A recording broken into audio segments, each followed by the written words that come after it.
Hi, and welcome to Pinchbox, a show that gives you recommendations of movies, books, podcasts, and TV shows. And I'm Oasis. Today's show, as you can already tell by the title, is about movies. Yes, plural. However, the movies today I'm recommending have a common theme running through them. They're all adapted from Shakespeare. He is the most celebrated writer with over 400 movie and TV adaptations, but I have my favorites. Now, we have all seen the traditional adaptation, some of them going for long hours, looking at you, Kenneth Branagh, and Hamlet, which was a visual splendor, no doubt.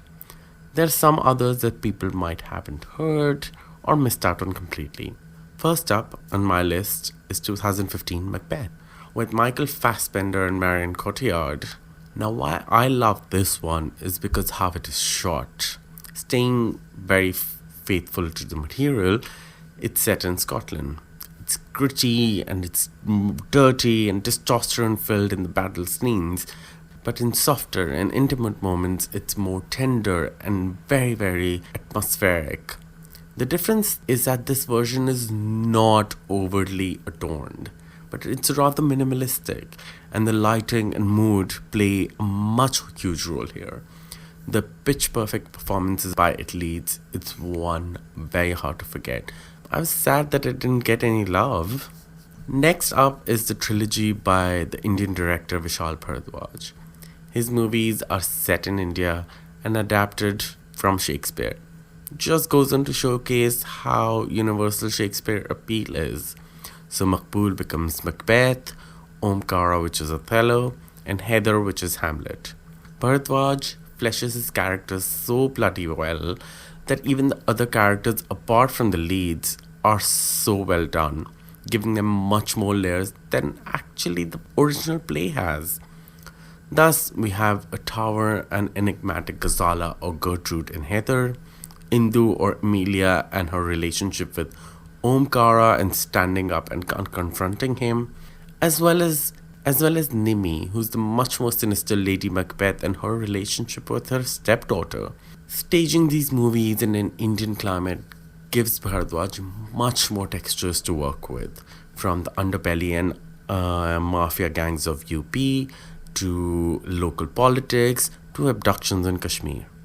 This trilogy is a must-watch for Shakespearean fans. It's a masterclass in acting, directing, music production, and each movie has sort of, I don't know if it was intentional or not, but it has a sort of a tint to it. That's only how I can explain it. Another one, which is a rather unknown one, is based on Shakespeare's earliest plays, Titus Andronicus. It's one of his more bloodier plays. It actually showcased how dark Shakespeare can get, which he does get in later plays. But this is where it all started. The adaptation, known as The Hungry, premiered at Toronto Film Festival. It is set in the middle of wedding preparations, and this adaptation of Shakespeare's one of the most violent plays isn't easy, but it's pulled off so well. It's uneasy to watch. Oh my god, there are scenes where someone's been beaten up and it's not pretty. So definitely not for the faint-hearted. It's set against the backdrop of industrialists, corruption, power politics, and it's surefire watch where the leads literally play 50 Shades of Grey. Also, we come to know countless Romeo and Juliet adaptations. Shakespeare has literally set the template for star-crossed lovers within warring families that is still followed to this day and probably will. My favorites would have to be 90s, because I'm a 90s kid, Leonardo DiCaprio and Claire Danes, with warring Montagues and Capulets as mafia families that have legit wise businesses as fronts.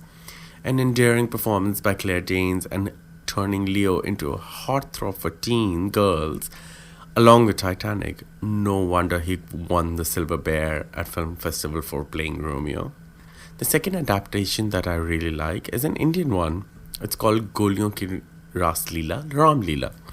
It's a very non traditional, with two out and about warring families living within the similar area. What I really like about this one is rather a feisty Juliet or Leela, who takes on Ram or Romeo. Now, she is not coy, she's not shy, she's not vulnerable, poor thing. Especially when both of Romeo and Juliet become heads of their own families and locking horns with each other before, spoilers if you don't know the story already, their inevitable ends. This one, set in Rajasthan, India, is bright, colorful, dangerous, and also gets very murky. Ram Leela or Romeo and Juliet are played by Ranveer Singh in his brooding and hunkiest best, and Deepika as Leela is in her career best performance. Well, one of career best performances. She's usually a hit and miss for me, but here she really turns it in. And especially when she's the matriarch of her family and he's the patriarch of his own, and they both are locking horns in this meeting, and it's just so intense to follow. So that wraps up my Shakespeare favorites. What are yours? Follow me on Bingebox Podcast and send in your emails at bingeboxpodcast@gmail.com. I'll make sure to link the trailers for the movies I discussed today in the show notes. Tell me if you check them out and if you like them or not. See ya. Bye.